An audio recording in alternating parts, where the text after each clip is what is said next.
ready, B? You know what song that is, Ben? It's Jay-Z getting Beyonce worked up.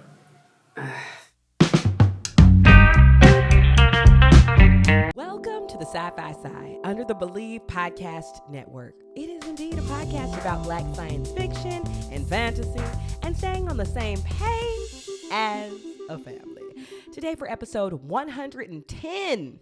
110. I got to take that and out of there. That's not a thing. Today for episode 110, we'll be discussing parallel worlds and the book, The Space Between Worlds. Cue you, Vanna White.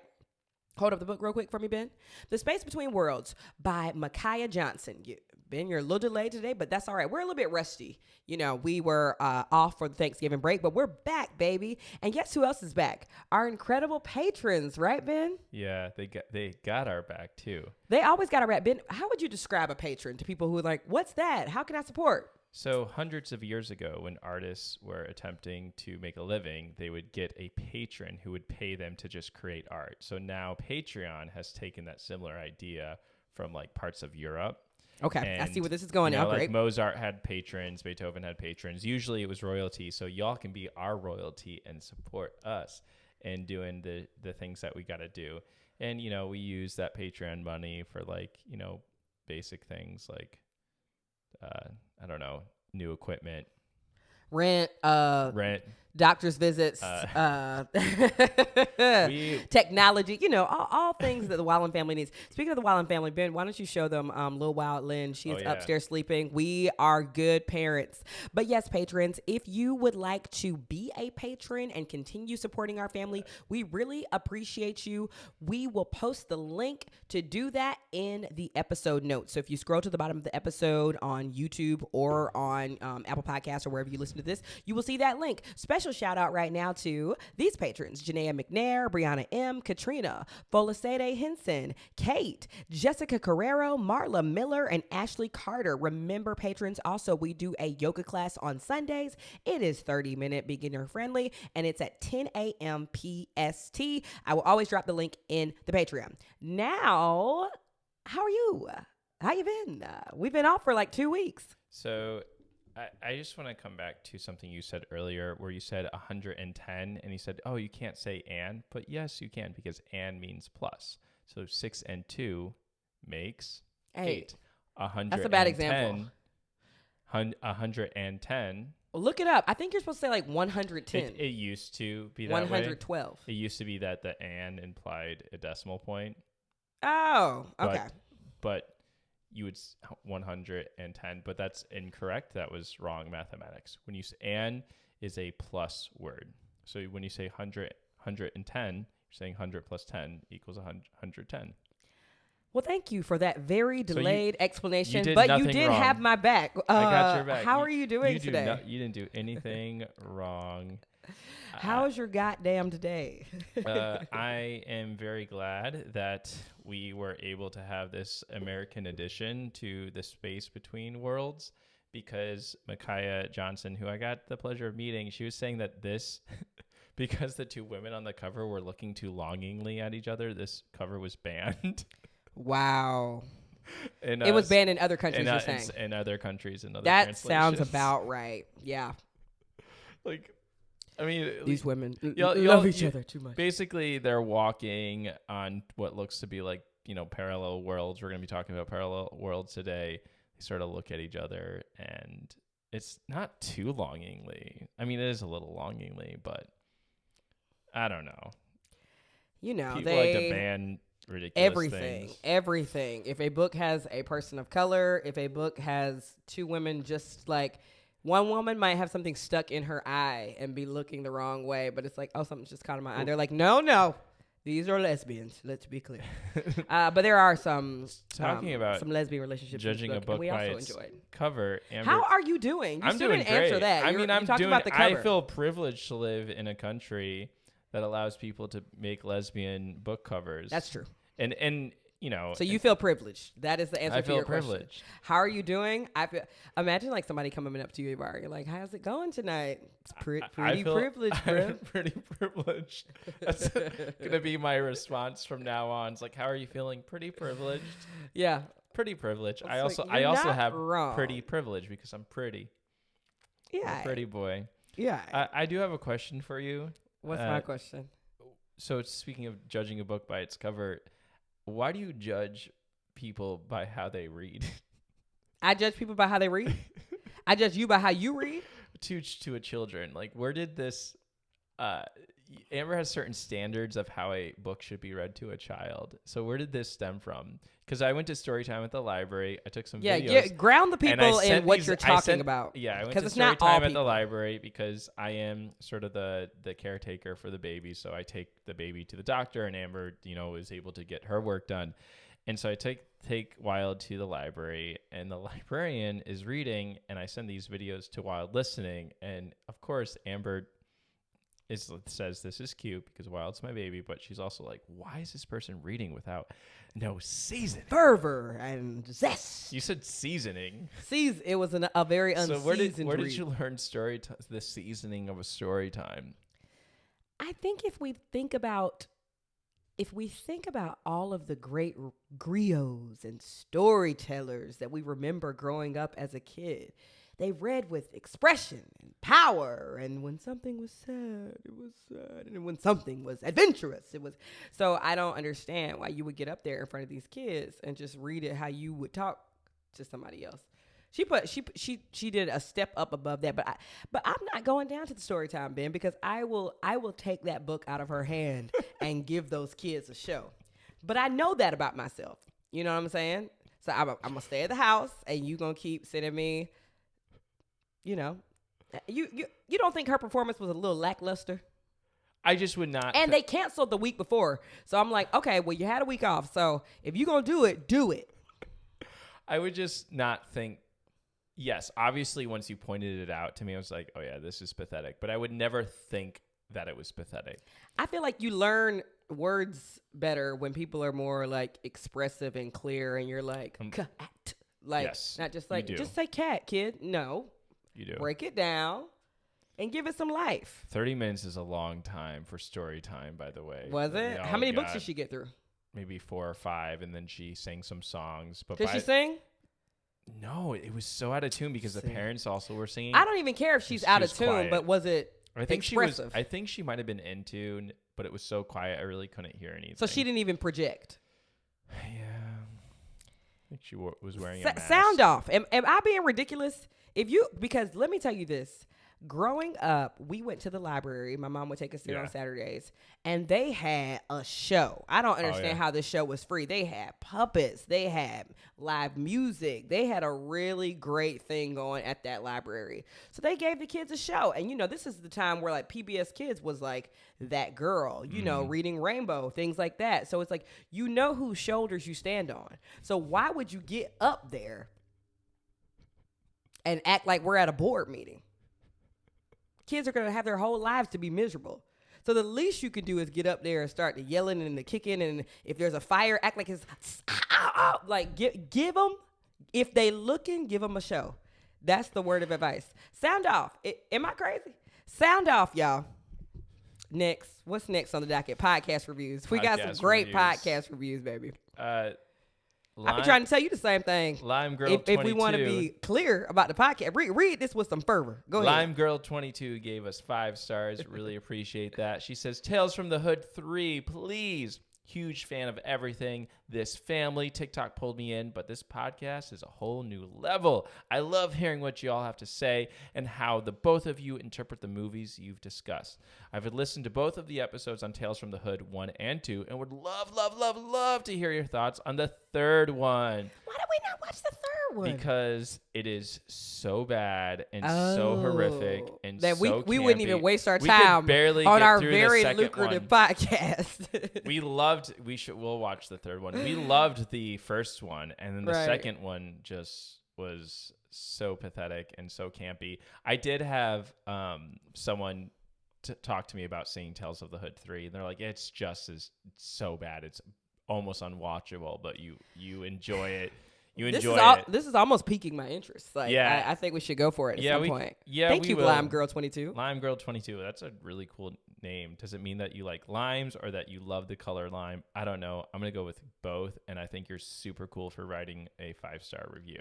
We got another one here. Oh, I want to say this. So last week we did Wakanda Forever, and this was a big movie. So I wanna be extra clear. Okay, it is more than okay to agree and disagree with us. Yeah. We are always happy if you sit down every week and listen to our asses. I just want to norm with that, because a lot of people had a lot of thoughts and reviews, and we're going to obviously get to those. But like, if you ever think like, am I going too harsh on these two? You're not. No. I appreciate. We can handle it. Yes, your commentary shows that you were listening. Now, what no is one can slightly be as harsh as Amber.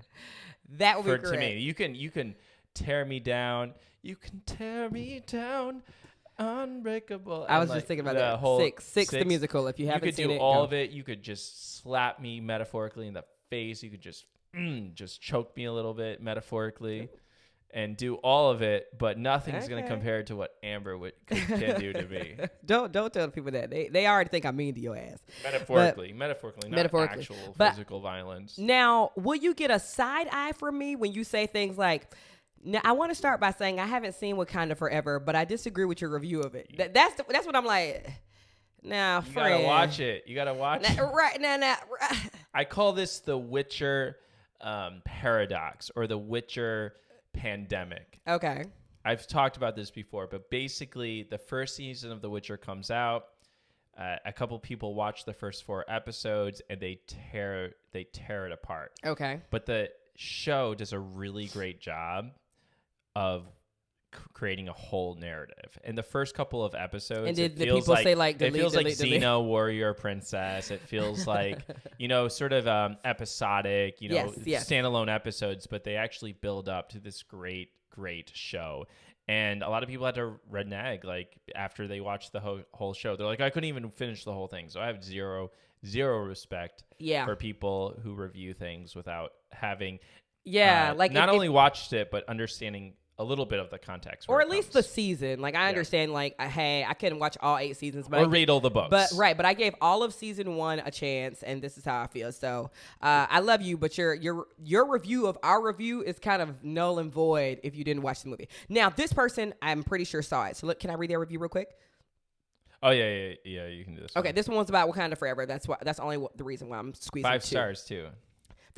First of all, Lachey, LA 'CHAE. Lachey gave us 5 stars. So let's start there. Lachey's already my friend. Lachey writes, I love you guys, but OMG. So I listened to the Wakanda Forever episode and I cringed the whole show. I love you, Lachey. I cringed the whole show. I mean, what an opening line. Okay, cool. I love you guys, but did you ever watch any other MCU shows or movies? They are known to give the villain a backstory. Like Thanos was a bad guy, but when he explained his reasoning, you understood.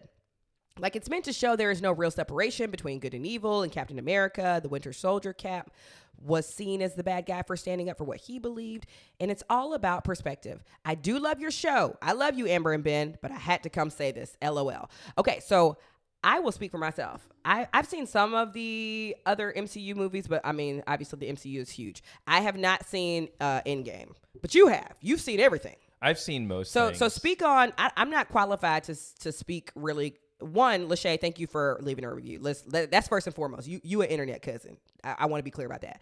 But secondly, how do you feel about Lachey's review of our review? She saw Wakanda Forever, and she's familiar with the MCU. I'm honestly, I think she's saying that we should have accepted the backstory of Namor and his backstory. I love a backstory. And they did give a backstory. I just didn't think the backstory was strong enough his desire to kill everybody. And so that's probably where we disagree. That's where we disagree. She says Captain America was made to be the bad guy. I disagree. And Winter Soldier, I did not think he was made to be the bad guy. I thought the writers of that made Captain America more of the sympathetic character. And because at the end, all the people who are sort of imprisoned in Captain America, Winter Soldier, are eventually broken out. And I think Iron Man, who's sort of more of an establishment, he does stick with the U.S., and I think he's sort of made out to be a sellout. So I'm not sure. Ooh. I don't completely agree with her reading of Captain America: The Winter Soldier. Okay. Thanos' reasoning. Does the end justify the means? So Thanos' reasoning, she's saying, is spoiler alert is if you made, haven't seen Endgame? is done. Yeah, is done because, and we're supposed to sympathize with his reasoning. And his reasoning is essentially a population control.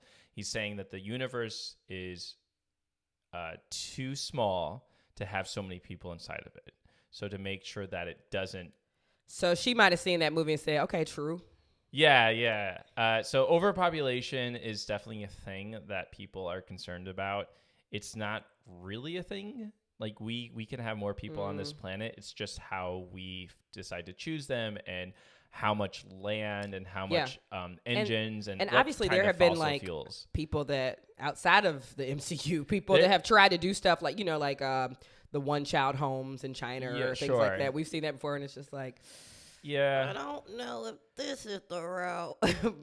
Yeah, and I'm trying to remember. This person will probably be able to say better, but I think Thanos had a very personal reason why he wanted to control overpopulation. I think it involved like a death of a loved one. I've seen those movies long ago, but I thought probably like a wife or a kid, if I can be. Something. I ain't saying it, but I know the formula. For something along that. He just believed that he need to cull the population to make sure that the Earth was not overpopulated. So he loves Earth. The world, the universe. He loves the universe, and I think his planet had become overpopulated. Okay, well, that's a little bit more clear. I think, we're giving as context. Opposed to like the theory that it would just. But I think like these, I guess Namor's and Thanos's reasoning behind it are sort of very similar, and I think that was a really good point. But I think we're not. I just don't sympathize with them, either of them. He fine though. He can get it. Right? Thanos, that's what I have to. Purple Thanos, you like? No, Namor. Purple's hot for you. Purple looks good. I do. Namor. I didn't see Endgame to make a judgment call on if I'm attracted to Thanos. You heard they had to edit out his penis, right? Namor. Yes. Why they do that, baby? Why they do that? Show us the goods, baby. I sound like a sleaze. Okay. Anyway, let's move on to discussing the book. Yes, let's move on. So, parallel worlds. What, Amber, is the appeal to parallel worlds? Why do we get these stories? We love parallel worlds because when our lives are absolutely miserable, we're feeling our most embarrassed, we're feeling our most ashamed. We're feeling like, wow, was it a good idea to marry this guy and have his baby and move across the country? When you have those thoughts, it's nice to envision a world where there's another, not me personally, but it's nice. It's somebody, right? Like it's nice. The situation you described wasn't about you. Wasn't about me. Okay. It's nice to envision a world where maybe things get better. But sometimes there's a world where they get, and then there are possibly worlds where things got worse, so it's nice to really ground yourself in thinking about like there are other people who are enjoying their lives and maybe other tracks. I love it. I think that's a great. I love that butterfly effect shit too. I love like, oh my God, this one tomato I ate, this last tomato of this salad that I ate. What if I didn't eat it? What then for that world, But I've had parallel. I call them parallel moments or para moments. We talked about this on the show before, but keep going. Paracells. I have. No, not. This is episode like 110. Yeah. So I know we watched something in the past where we talked about like what's the Amber and Ben in another world doing? Because I remember you saying like he's a pastor or he's I was like, oh, she's. Yeah. Yes, so I might have mentioned this story before, but say it again. I met someone on the L train stop in Chicago. I believe it was at the Argyle stop about close to 7 years ago. Okay.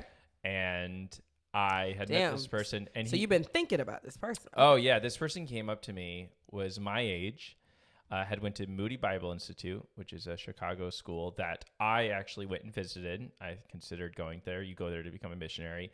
And he started to ask me if I believed in Jesus, and we had this conversation. Man, don't laugh. Well, it was just funny. We had this conversation, and I end up saying, like, he's like, I feel like God told me to come up and talk to you. And I was like, wow. I used to think that all the time, like in youth group and stuff. And I was like, this could have been me. And he was married at that time, which I thought was very young. I think he was 25. I was also 25, 20 or 24. So I was like, man, I could have been married. And he already had, I think, like a kid. And his wife was pregnant with a second kid, so he was going out to get her food. So we ended up just talking for a little bit, and I remember just asking him questions and sort of challenging him on some of his beliefs, because I also went to Bible school. I had read the Bible, and we had a very cordial conversation. But I remember leaving at one point and being like, damn, I could have been on my second baby proselytizing to people on L train stops. And I remember just being haunted, very grateful that did not happen. Like recently, or just like in the days after that interaction? In that moment, I was very grateful that I didn't have, because I remember having this compulsion, being like, I need to make people become saved. And if I didn't do that, the guilt of that was very overbearing. So the release of that guilt, like no longer having the compulsion to make people believe that Jesus Christ is their Lord and Savior. Say that one more time, baby. The compulsion now,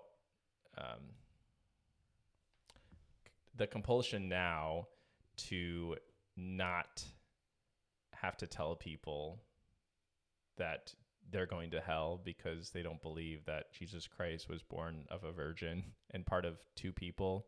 Like, that's pretty nice. You're glad that compulsion is... I'm glad that... Your compulsion to, like, tell people that all the time is gone. Yeah. Yes. I do have different compulsions about that, about other things. Yes, you do. Like telling people that they should read, the space between worlds.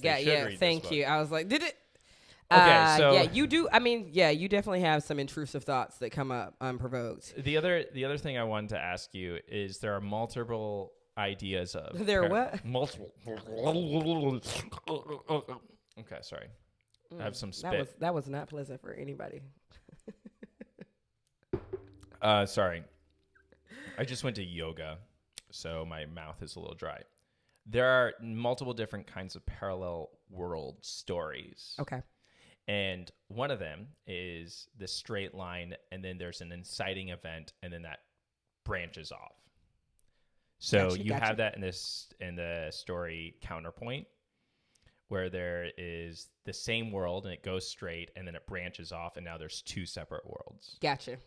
And I always think about, okay, what is that single event that would have really changed everything about your life? I told you, me not eating that last heirloom tomato on a plate. It's like, what was it? Or it could be something bigger. Like I would say now. I'm saying big events. Like, what for you? What would your life look like if TikTok didn't exist? That's one. Right. I always think about you. Like, it's so interesting how we like randomly met on this like hookup dating app. Mm-hmm. So it's like, what if I never downloaded that app? Like, what would my life have looked like then?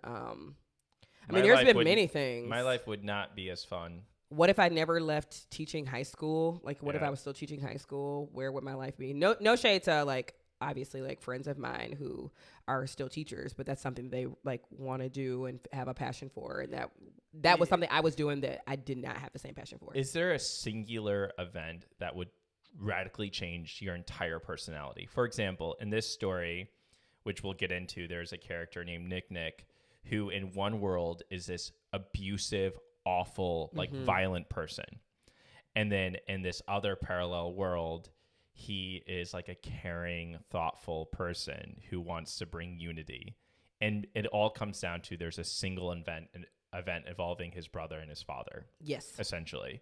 And that single event changed his entire life. And I want to be clear, I don't think I have something like that. I don't think because there was an event there that was obviously like very traumatic, and I'm not saying I don't have trauma, but I don't think I've had trauma to that level that has fully deterred or made a huge difference. Obviously, I've had some big things happen, like Oh, I found out I'm moving to Chicago. Let's do it, or different things like that. Found out you were pregnant. Found out I was pregnant. I mean, obviously, but even that, I feel like in another world somewhere, I would have gotten pregnant. It would have just been like with a different person and under a different circumstance, like, or maybe not. I don't know. But it would be different if I had like, well, I was injured in this way, and now that drastically changed. I don't have anything like that. Or maybe it's something of your personality, because for me, meeting you radically changed my personality. Really? In a positive way. I can see that. I think you've made me more secure. You've made me funnier. You've made me just a very different person than I think I would have had been if I never met you. Unless I met someone similar to you, right? I would have to have met somebody similar to you. Who would that be? I mean, you know what, Ben? I really receive that compliment. Receive it on a silver platter. I really receive that compliment first and foremost. But if I'm really being honest, I do not think that I would have a different personality in another universe. Because the person that you're talking to now has obviously evolved as far as like some of my thinking on different issues and some of my experiences and my taste palette. But for the most part, if you ask anybody who knew me as a kid, I was kind of just like this. Like I had a huge imagination. I was always loudly singing. I was always like never cool. Like I never wore like the hottest clothes or whatever, but I had my own style. Like we were having a conversation the other day about like, and I'm not trying to toot my horn and all this, but I've never really experienced jealousy or anything like that. You know what I mean? Like I've definitely seen like, ooh, shit, they got a nice car. I wish I had a nice car. Oh, well. But I've never been like, I want to be that person. I want their clothes, their car, their family, their life. Like I've always sort of been... I've always been a big personality and kind of a weirdo. Pretty content with who you are. Yeah, and I've always been funny. Yeah. Maybe I learned how to like fine tune jokes, or I learned like, oh, these are the rules of improv. But I remember in like second grade at the lunch table making people laugh, you know? So another parallel world story is this idea of like traveling. So in this story, I'll just give a brief synopsis. There's this company called the Eldridge Institute, which sends travelers to parallel worlds to collect data from that world so that they can make predictions in the primary world. Yep, right. There's only one world that is able to parallel world travel. It's sort of this weird like quantum like fusion, and it's described in like pushing your bones together. It's really it's uncomfortable. like does wear and tear awful. On your body. Yeah. And if you go to a parallel world and your paraself is still alive, that is a paradox, and you end up getting really sick, and the universe essentially like kills you. Yes. But if your parallel self has died in that world, then you are able to travel to that world, which means that the travelers they send from the primary world are the kinds of people that would most likely be killed. Like, this is a long synopsis, so let me like repeat what you're saying. Okay. So you need, I've obviously read the book, so I'm like laying the framework for you, but you essentially want people traveling to different worlds that may be a higher risk than other groups of people, because that means like, oh, well, you can travel. Higher you're risk more of likely, dying. right? You're more likely to be dead in some worlds than others. So the paradox is resolved. So what group could you think of that would be high risk and probably there's more of them dead than there are alive in different parallel universes? So like women and people of color. And so the main character, Kara, is a black woman. A black woman, and she ends up finding herself in this really uncomfortable situation where she has to go head to head with the founder of the Institute, Adam Bosch, who is a pretty terrible person. And it's really great. And then she has to deal with a handler who she may or may not have some sort of sexual tension with her. Her handler is Dell. Yes. And a handler is simply someone who guides you as you're traveling through these other worlds. The person in your ear. Yeah, so there's a real love to like, ooh, my, what is it? Hero, my antagonist, right? My protagonist. Jesus. That's okay. High school was long ago. That's right. Not you. I mean, over here, I'm like, I'm so confident. I always do this. I've definitely been insecure in my things of that nature, but still always funny. So you're excited if you're a black girl like myself, you're excited to read a book that has like a black female lead who's strong, but there's something very sobering about the fact that like, well, she's only the lead because like black women are the highest risk group of people to die in other worlds. So she makes the perfect candidate to travel from world to world because it's like, because there's like 382 worlds or something like that. I think that they know of as far as traveling. And she has like 200 plus of herself have died. So no. I mean it. I think the way that Micaiah Johnson decided to create that paradox and create that world building was, I think, brilliant, because there are other parallel world stories. For example, Everywhere, Everything, All at Once. Mm-hmm. You can't actually travel to the other world, but you can head hop. Okay. Right. Yeah. So you can go to that world. You can sort of have this psychic transfer. Yes. And you can sort of learn the things that your parallel self learned in the other world. So if you know Kung Fu in a parallel world, you can sort of transfer that knowledge into you. Right. Which I thought was pretty clever. Yeah, cool. Yeah. So that's one way of getting around it. Or you can have the case where the person has to be dead. Now, I think narratively, Micaiah Johnson does something really brilliantly where you have people, like very wealthy people, similar in our world, where they want to travel to space. Well, they want to travel to these parallel worlds. Yeah, Jeff Bezos. Yeah, and so Adam Bosch, who is he's like a Jeff Bezos character. He wants to start selling parallel world travels to very wealthy people. Yeah, right? That tracks, right? And I love that. And so he's like, okay, we have to find a way for people to be able to travel without getting sick, right? So they're trying to figure this out. And Adam Bosch is like, this is taking too long. Let's just kill the people in these other worlds so that these rich people can travel. And I was like, oh my God. So that sets up the main conflict between Kara and Adam Bosch. Yes, very realistic, yes. And so I thought, I was like, yeah, that's a great question. So can you kill a parallel self? Is that murder or is that suicide? If you kill your parallel self, is that murder or suicide?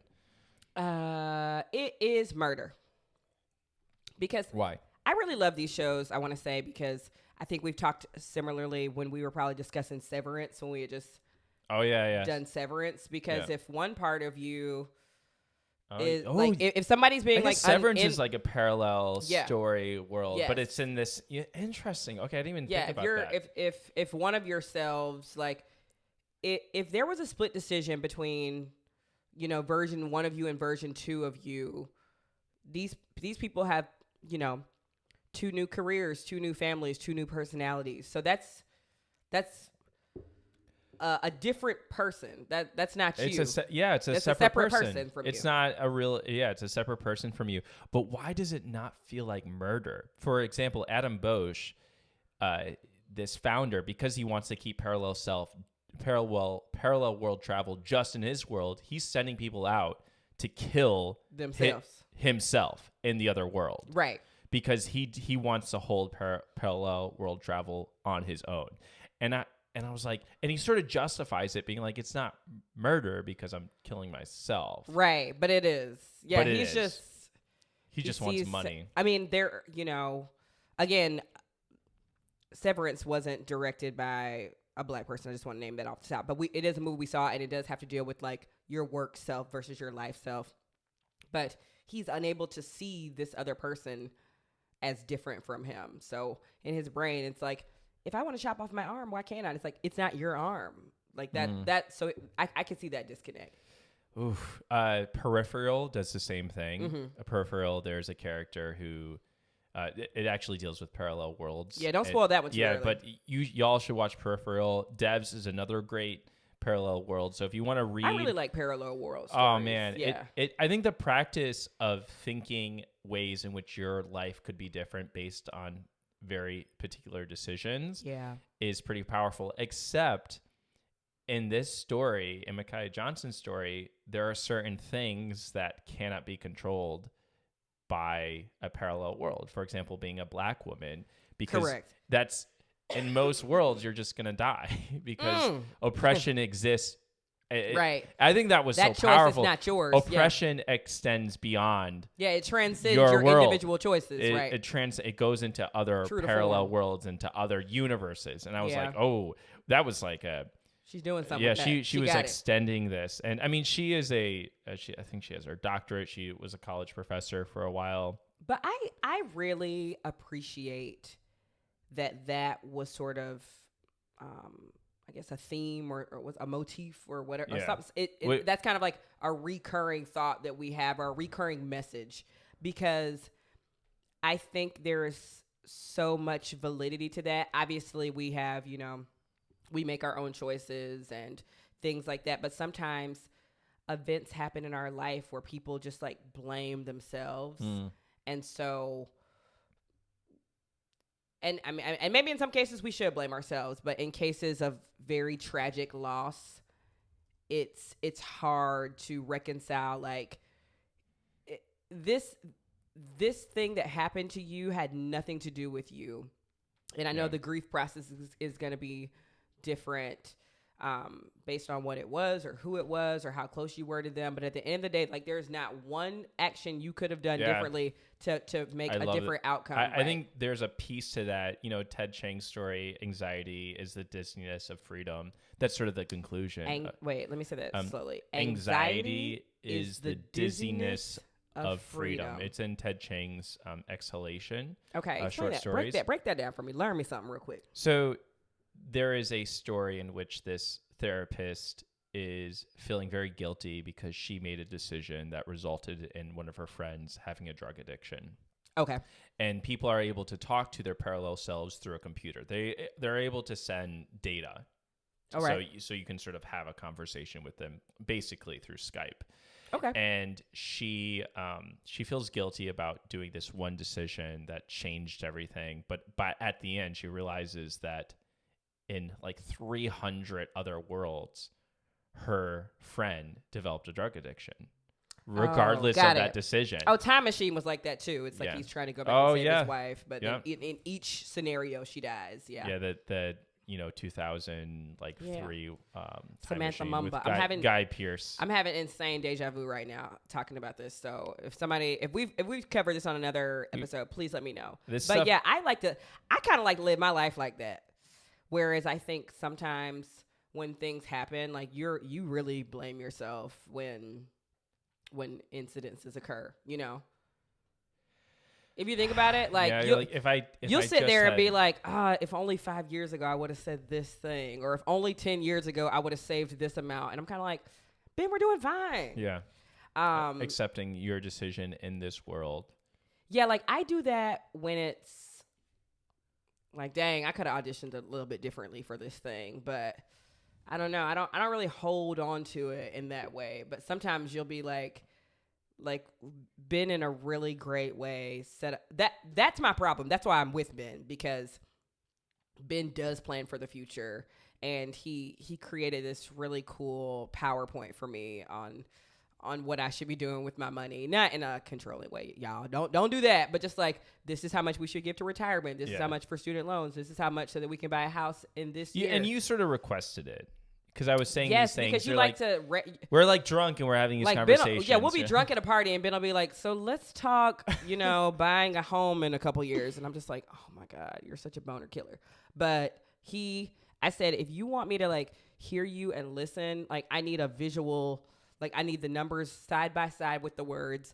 And he spent some really intentional time putting that together for me. And I'm very, very clear now on what our goals are for the future. But I also like to eat good. And I also like to get massages. So I think that's why we make a good team. But sometimes you'll definitely be like, dang, we shouldn't have, like, we got scammed over here. We should have done this over here. And I'm just kind of like, I see Amber getting scammed in several worlds.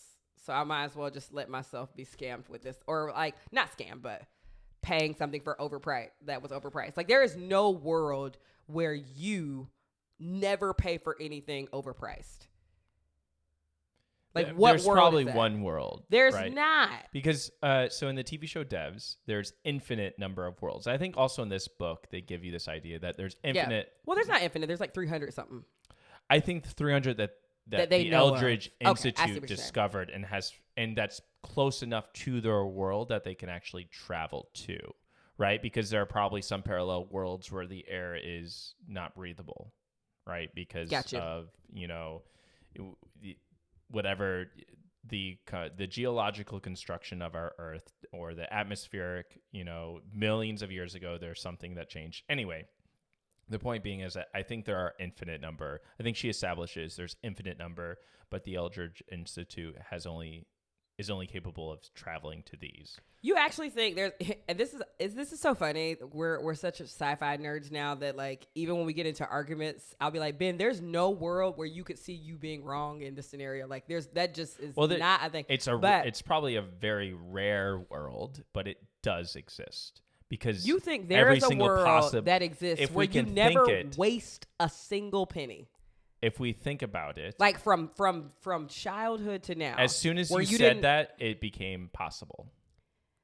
As soon as the idea of that, because to live and breathe and have to like function in this economy, and especially the one we're in, this like capitalist one, is. Like something I paid for was overpriced, or I was scammed, or it wasn't made ethically, or whatever it was.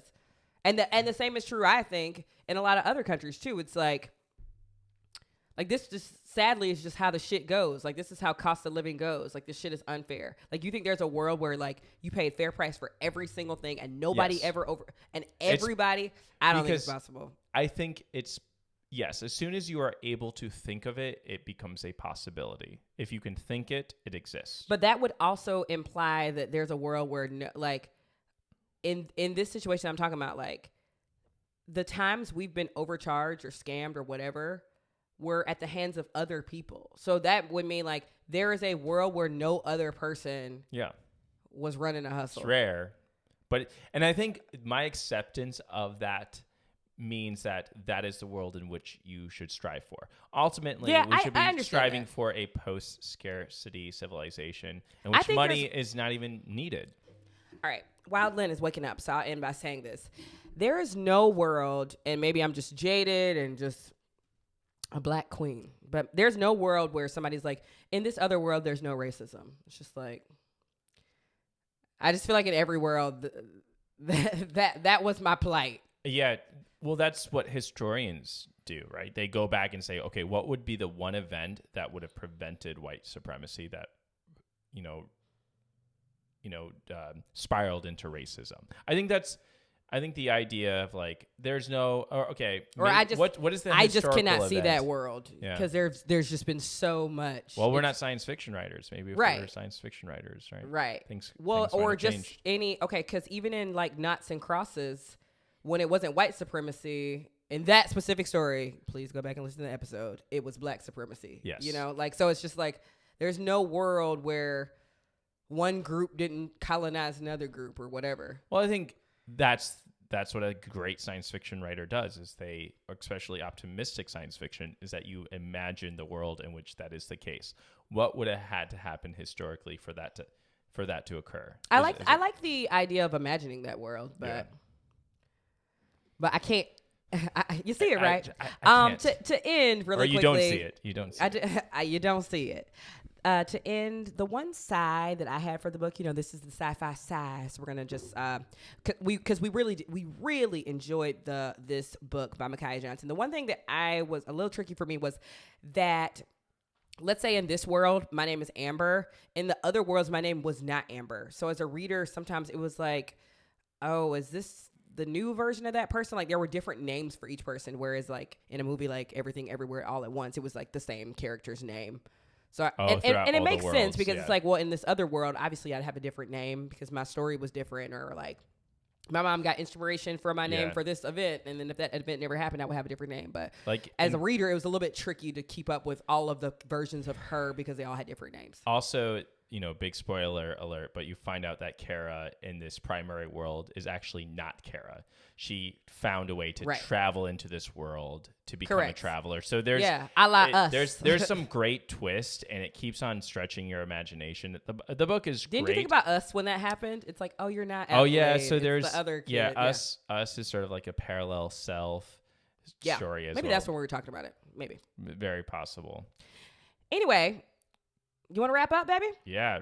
Buy The Space Between Worlds. Micaiah Johnson is awesome.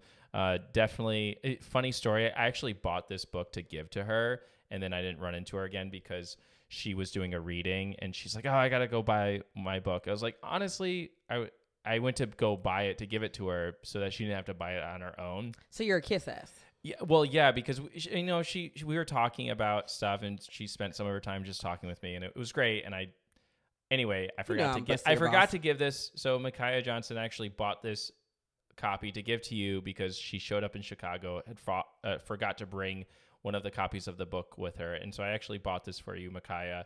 Sorry I wasn't able to give it to you, but thank you for talking with me. I think you're an incredible, talented writer. I can't wait to see what you're working on next. And I really appreciated listening to your panel. So y'all support Micaiah Johnson. Absolutely. Read this book. It's really a fantastic read. And that's all I have to say. I hope I met you in all of the other universes.